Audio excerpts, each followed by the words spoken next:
जानते हैं कि 9 मोअज़्ज़िज़ जज से ये मामला शुरू हुआ और 9 से ये मामला 3 जजेस के ऊपर आ पहुंचा है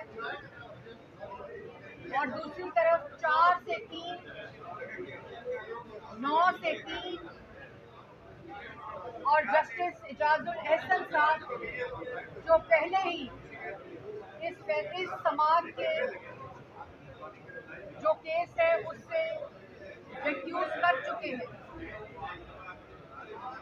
जस्टिस इजाजुल एहसन साहब ना इस केस की समाअत का हिस्सा थे, इसीलिए वो इम्प्लीमेंटेशन का जो फैसला है उसका हिस्सा नहीं हो सकते। और कल जो एक ऐसी रवायत रखी गई कि कल के एक फैसले के ऊपर आज सुप्रीम कोर्ट के रजिस्ट्रार का सर्कुलर ये इस बात की निशानदही करता है कि सुप्रीम कोर्ट जो आम तासुर है कि सुप्रीम कोर्ट के जो फैसले हैं वो अफरादी फैसले नज़र आ रहे हैं, वो फर्द के फैसले नज़र आ रहे हैं। ये नहीं हो सकता कि एक मुअज़्ज़िज़ जज का फैसला सुप्रीम कोर्ट के रजिस्ट्रार के सर्कुलर के नतीजे में कलअदम करार दे दिया जाए। और ये बात सारी शुरू कहाँ से हुई कि एक पागल शख्स, एक जहनी मरीज शख्स जिसके हाथ में माचिस है, वो पूरे जंगल को, पूरे मुल्क को आग लगाना चाहता है।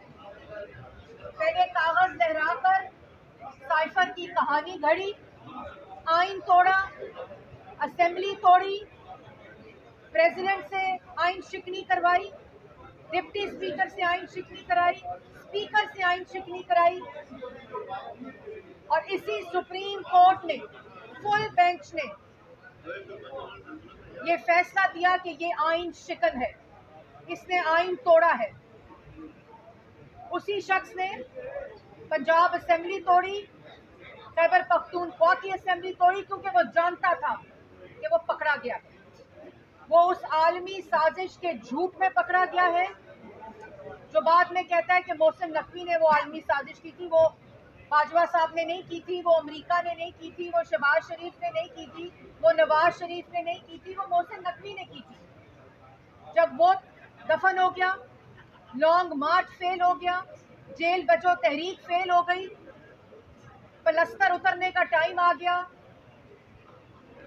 दहशतगर्द जमान पाक में पाल कर पुलिस के सर तोड़े गए, पेट्रोल बम्स फेंके गए, रेंजर और पुलिस की गाड़ियों पे पेट्रोल बम फेंके गए। ये बंदा इलेक्शन नहीं चाहता मुल्क में, ये मुल्क में लाशें चाहता है, फसाद चाहता है। अगर ये इलेक्शन चाहता होता तो ये इस्तीफा क्यों देता, ये असेंबलियां क्यों तोड़ता?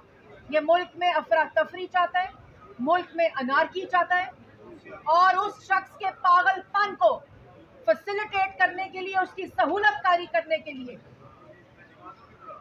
आज आप एक शख्स के जो डिक्लेयर्ड पागल है और वो ये सिर्फ इसलिए कर रहा है क्योंकि उसको पता है कि मैं टेरियन का वालिद हूँ और मुझे इसका जवाब देना पड़ेगा।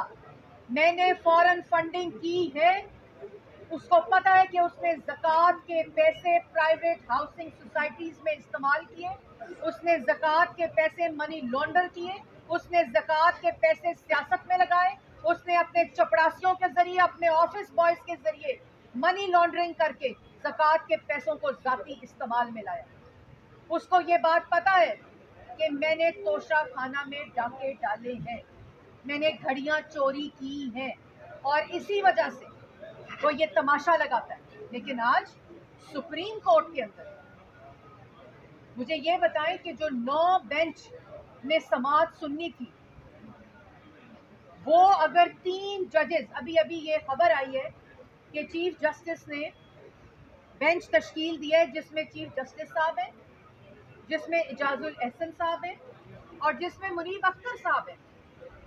ये 3 जजेस ने आज अगर ये फैसला सुनाया, वो बेंच जो कोई जज सुनना नहीं चाहता, वो बेंच जिसके लिए जज चीफ जस्टिस नहीं मिल रहे, वो बेंच जो 9 से 3 पर आया, और दूसरी तरफ 4 से 3 का एक फैसला अभी इस वक्त मौजूद है, जिनसे जजेस खुद माजरत कर रहे हैं, जिस बेंच से वो इतना कंट्रोवर्शियल बेंच हो चुका है।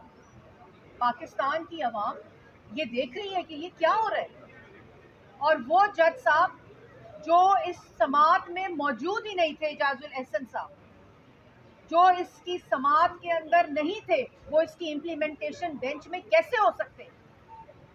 और अगर इस 3 बेंच ने इस फैसले का आज फुल कोर्ट बनाने की बजाय फैसला किया, तो इसको कौन मानेगा? ये भी एक सर्कुलर के जरिए कलअदम करार दे दिया जाएगा। ये नहीं हो सकता कि इतनी जो समात कंट्रोवर्शियल हो चुकी है, जिसका पूरा जो कॉन्टेक्स्ट है, पहले ही इस पागल ज़हनियत, इस पागल शख्स को 63A को रीराइट करके इस शख्स के हवाले पंजाब हुकूमत की गई। ये बहरान की बुनियाद ही वहां से शुरू हुई थी। और एक शख्स है जिसको सुप्रीम कोर्ट बुलाती है, उसको गाली देता है, उसको धमकाता है, उससे धावा बोलता है।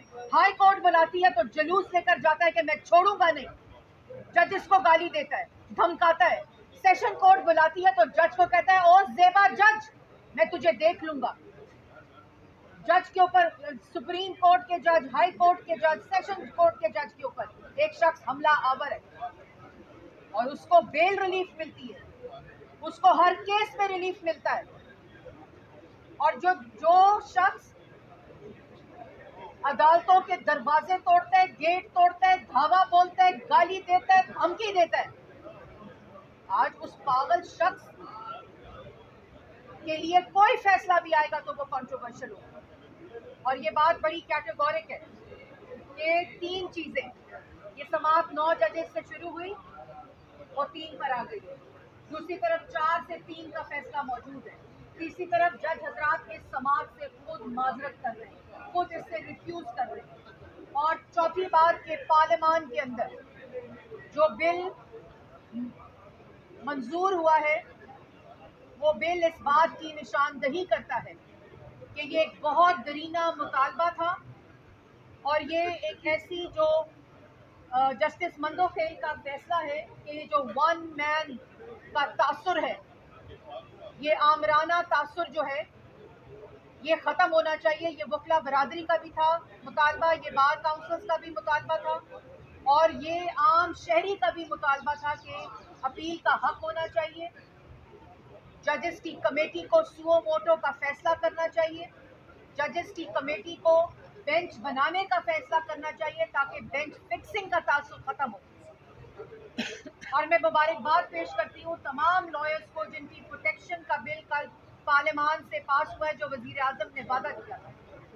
ये तमाम चीज़ें उस तासुर को ख़त्म करने के लिए कानून साजी पार्लियामान ने की है। तो उसके बाद